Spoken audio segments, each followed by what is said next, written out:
Hey friends, இந்த பெண்டன்ட்க்கு நம்ம painting and assembly பார்க்கலாம். ஃபர்ஸ்ட் கோல்ட் பவுடர் எடுத்துகிட்டு டேம்ப் பண்ணிவிட்டேன். கொஞ்சம் நேரம் விட்டுட்டு பெயிண்ட் ப்ரஷ் எடுத்துகிட்டு மிச்சம் இருக்கிற அந்த பிளாக் ஏரியாஸையும் நான் கோல்ட் பவுடர் வச்சு கவர் பண்ணிவிட்டேன். அதே கொஞ்சம் நேரம் விட்டுட்டு மறுபடியும் கோல்ட் பவுடர் எடுத்துகிட்டு மீடியம் வச்சு அதை மிக்ஸ் பண்ணிவிட்டு அதை நான் டேம்ப் மெத்தட் மூலயமா கொஞ்சம் கொஞ்சமாக டேம்ப் பண்ணி எடுத்துட்டேன் அந்த பெண்டன்ட் மேலே.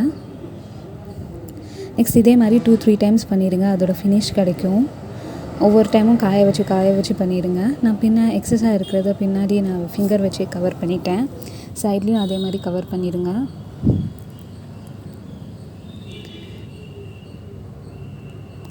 நெக்ஸ்ட்டு நான் இதுக்கு என்ன கலர் யூஸ் பண்ணியிருக்கேன்னா பேல் எமரால்ட் கலர்.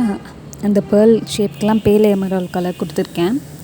நான் ஏன் 2 கலர் இந்த கலர் சூஸ் பண்ணியிருக்கேன்னா, எனக்கு இந்த கலர் பீட்ஸ் இருக்குது. ஸோ ஒரு பீடட் பெண்டண்ட்டாக எதை மாட்ட போகிறேன், அதனால் ஸோ அல்ட்ராமெரைன் ப்ளூ அந்த கீழே இருக்க பால்ஸ்க்கும் நடுவில் இருக்கிற ஃப்ளார் ஷேப்க்கு கொடுத்துட்டேன். நெக்ஸ்ட்டு கீழே இருக்கிற டியூப்ஸ்க்கும் நான் பேல் எமரால்ட் கலர் கொடுக்குறேன். ஏன்னா இதுதான் எனக்கு ஹைலைட்டாக தெரியணும்னு சொல்லிவிட்டு நான் இந்த கலர் சூஸ் பண்ணியிருக்கேன். இது காய வச்சுட்டு பின்னாடியும் நான் பெயிண்ட் பண்ணி எடுத்துட்டேன். நெக்ஸ்ட் இப்போ செகண்ட் கோட்டிங் கொடுக்க போகிறேன். இதையும் காய வச்சுட்டு அதே மாதிரி செகண்ட் கோட்டிங் அந்த பால்ஸ்க்கும் நான் கொடுக்க போகிறேன். ஃப்ரெண்ட்ஸ், வேறு எதாவது இன்டர்நெட்டில் டிசைன் இருந்தாலும் கீழே கமெண்ட் பண்ணுங்கள், நான் அதை செஞ்சு காமிக்கிறேன் உங்களுக்கு.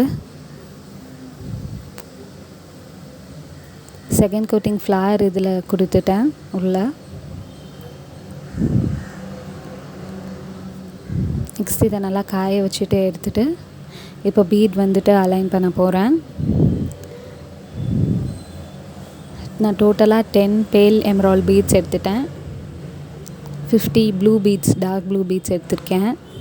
கியர் வயர் வச்சு கியர் லாக் பண்ணிவிட்டு அசம்பிள் பண்ணிவிட்டு 5 ப்ளூ பீட்ஸ்க்கு நடுவில் ஒரு பேல் எமரால்ட் பீல் நான் கொடுத்துருக்கேன். அதே மாதிரி 2 சைடும் பண்ணிவிட்டேன். இது ஒரு மிட் லென்த் ஆரமாக செஸ்ட் வரைக்கும் வர மாதிரி நான் பிளான் பண்ணியிருக்கேன்.